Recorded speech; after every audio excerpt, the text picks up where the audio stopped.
Bonjour à vous. Dans cette nouvelle vidéo, je vais vous montrer comment réaliser ce très joli et simple chauffe-épaule au crochet. Je suis partie sur la base pour faire une étole et finalement au chemin j'ai décidé de le faire en chauffe-épaule.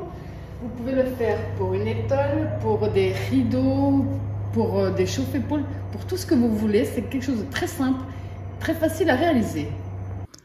Alors ici, je vous montre d'un petit peu plus près le motif que nous avons.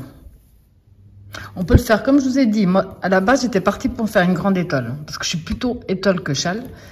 Et finalement, en chemin, je me suis rendu compte que je préférais encore plus les chauffe-épaules. Ça tient tout seul et c'est pratique.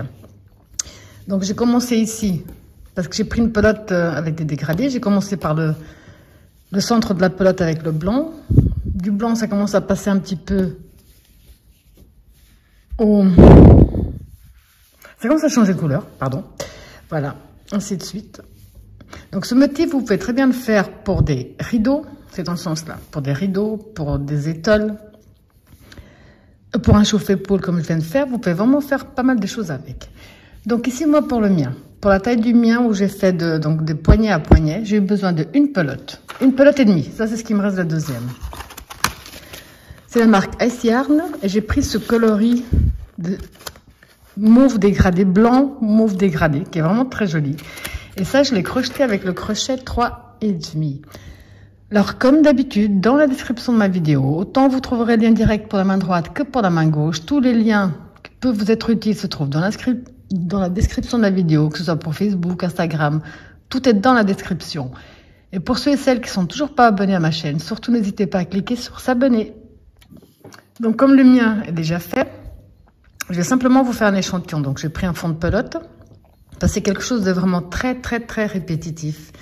Vous verrez tout de suite qu'il n'y a pas besoin de regarder pendant 10 minutes. Donc là, je vais simplement faire un échantillon. On va positionner son fil dans ce sens-là. Faire le tour de son doigt. Sortir un peu la boucle. Passer le fil sous la boucle. Avec le crochet, on va le chercher. On tire dessus, on a fait notre nœud. Alors pour ce motif, c'est un multiple de 6. Donc la table de multiplication de 6, c'est 6, plus 7 à la fin. Mais comme moi, personnellement, je suis pas du genre à vouloir compter et puis après oublier, je fais toujours 10 cm de plus que ce que je désire. Donc ici, le mien fait de large 20 cm. Ça veut dire que j'ai fait 30 cm de maille chaînette. Autrement, vous faites un multiple de 6 plus 7.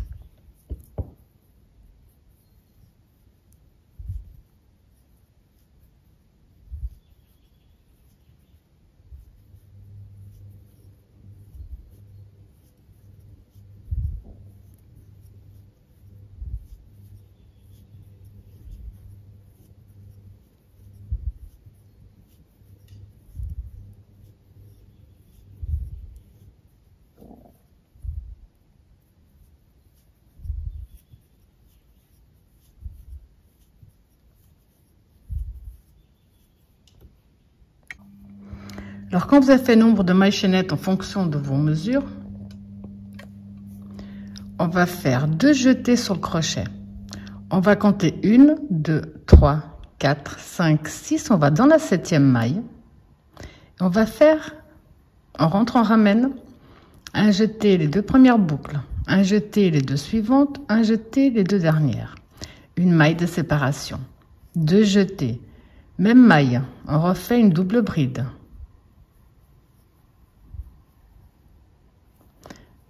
Maille de séparation, 2 jetés, même maille, on fait une 3e double bride. Une maille de séparation, un jeté, on passe 1, 2, on va dans la 3e et on fait une bride. Ça va être le motif à répétition.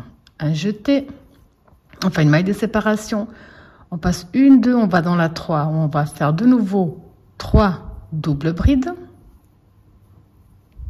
toujours avec une maille de séparation entre chaque.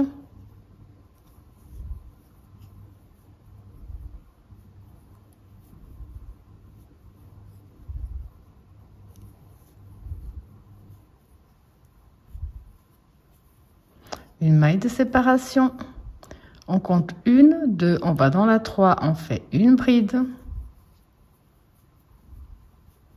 une maille de séparation, 2 jetés, on passe 1, 2, on va dans la 3, on refait un groupe de 3 doubles brides, avec la maille de séparation bien sûr.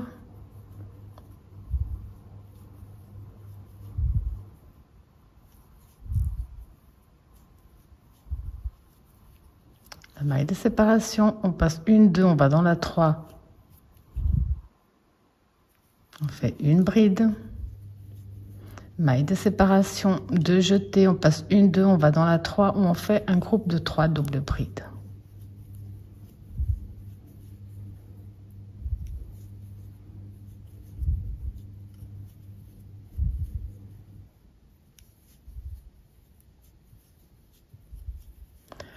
Donc vous avez compris qu'on va simplement répéter ce même procédé jusqu'à la fin de ce tour. Alors pour terminer notre tour, j'ai fait ma bride, je fais ma maille de séparation. On va compter 1, 2, on va dans la 3. Et là, on va simplement faire 2 doubles brides.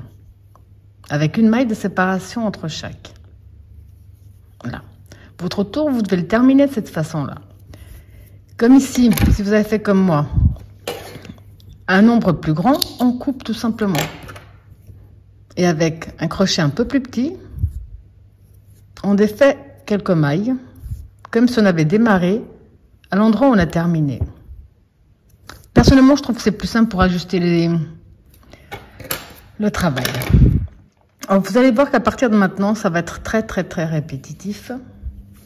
On va, dans tous les cas, tourner notre travail. On va faire 1, 2, 3, 4 qui font une double bride. 2 jetés sur le crochet. Ici, dans la bride, on va faire 3 doubles brides avec une maille de séparation. Donc, 1,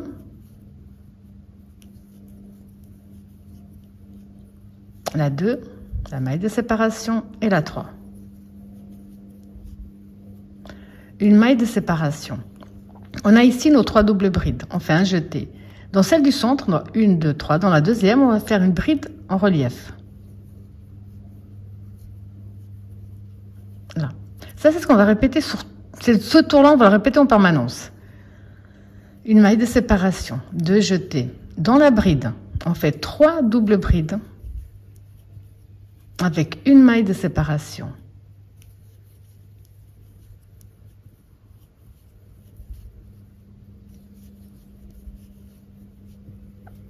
Une maille de séparation. On a 1, 2, 3. On va dans la deuxième ici. On rentre et on fait une bride en relief. Donc la maille de séparation. 2 jetés dans la bride. On fait 3 doubles brides avec la maille de séparation.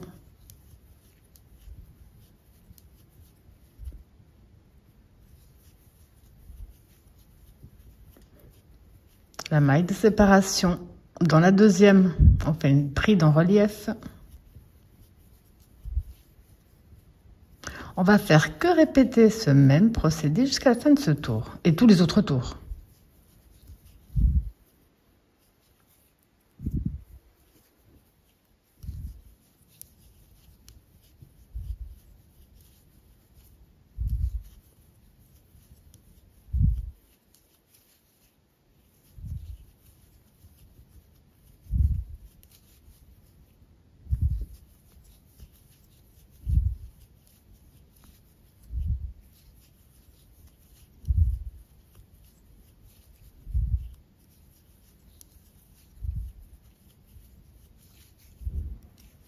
Là.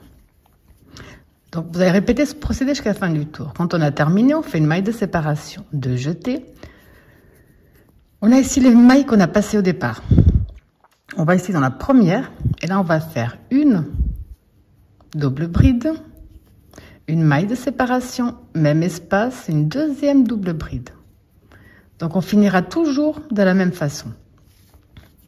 On voit déjà le motif que ça nous donne. Prochain tour, on tourne. On refait 1, 2, 3, 4. 2 jetés. Donc, vous avez compris, dans la bride, on va faire 3 doubles brides avec la maille de séparation.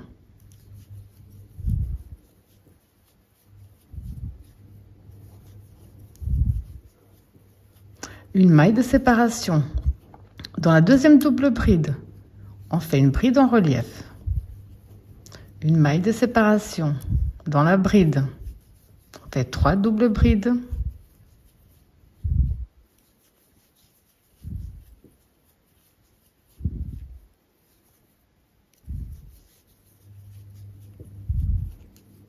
Maille de séparation. Dans la deuxième, on fait une bride en relief.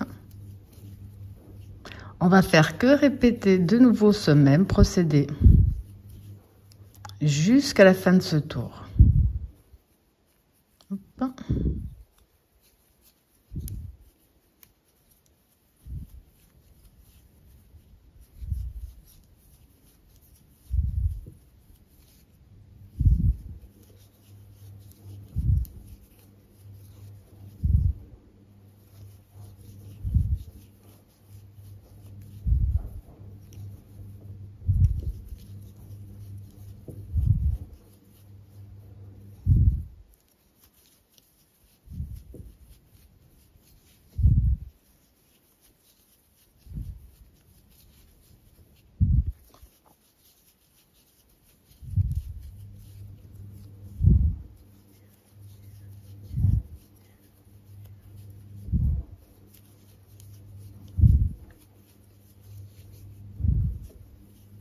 Comme vous le voyez, ça va vraiment très vite et c'est vraiment quelque chose de vraiment répétitif.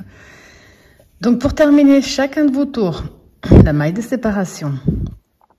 Ici dans notre première maille des 4 mailles en l'air qu'on avait faites, on va faire une première double bride, une maille de séparation et dans la même une deuxième double bride.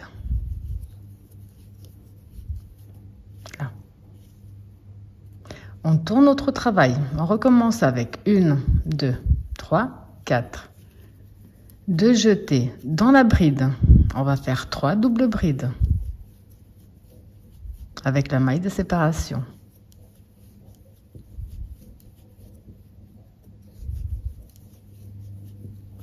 La maille de séparation dans la deuxième, on va faire une bride en relief. La maille de séparation et on recommence dans la bride. 3 double bride avec une maille de séparation.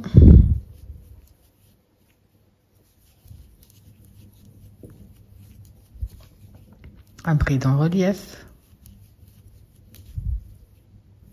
Les 3 doubles brides.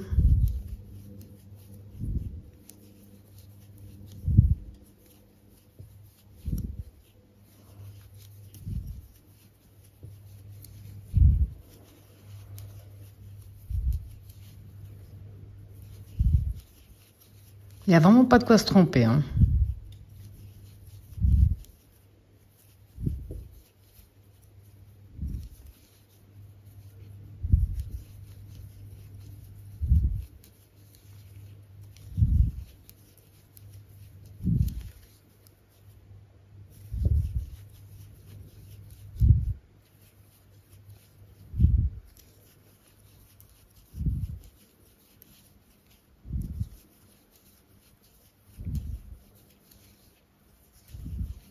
Et pour terminer, vous allez toujours terminer avec les 2 doubles brides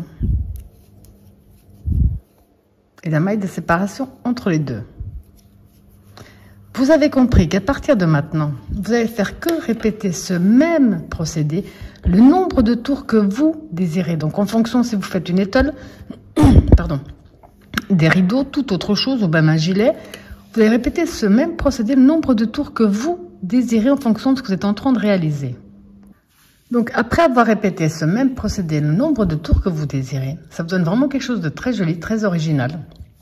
Si vous décidez d'en faire donc une étole, un chauffe-épaule comme le mien par exemple, alors j'ai continué ce même procédé en faisant bien de poignet à poignet. Ensuite j'ai simplement, je vais vous montrer juste comme ça parce que c'est pas compliqué. Je l'ai positionné sur moi, j'ai mis un repère donc sous le bras pour voir où j'allais commencer les coutures. D'un côté, j'ai fait pareil de l'autre. Après, j'ai simplement fait la couture entre les deux en maille serrée. Donc là, il est à l'endroit. Je vais le mettre à l'envers. Donc, il n'y a pas d'endroit ni d'envers pour l'instant. C'est dès que vous aurez fait les coutures, ça va se déterminer. J'ai continué avec le fil que j'avais. Je me suis introduite d'un côté et de l'autre, donc en attrapant bien les deux. Et j'ai fait 3 mailles serrées dans chaque espace que j'avais. Donc tout simplement des mailles serrées jusqu'à l'endroit du repère. Et de l'autre côté, j'ai fait exactement la même chose.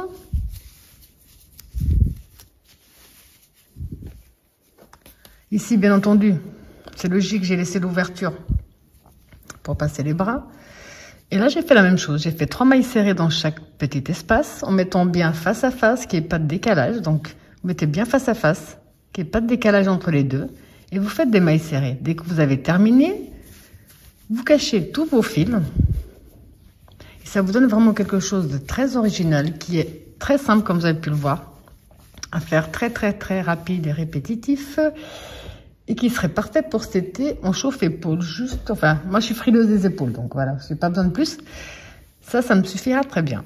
Voilà, j'espère que ma vidéo vous a plu. J'espère à bientôt.